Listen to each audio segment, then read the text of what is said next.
Halo semua, assalamualaikum. Selamat datang ya di channel Sani Suha. Dalam video kali ini kita lagi jalan-jalan di salah satu objek wisata yang ada di Rembang, yaitu Taman Sulo.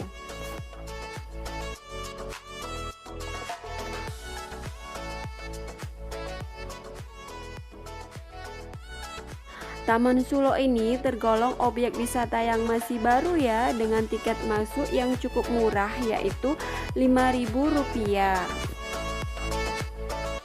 Buat temen-temen yang penasaran dengan Taman Sulo ini, bisa dilihat videonya sampai selesai ya, sebelum temen-temen datang ke sana langsung.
sekali nih ya jalan-jalan kita ke Taman Sulo kali ini.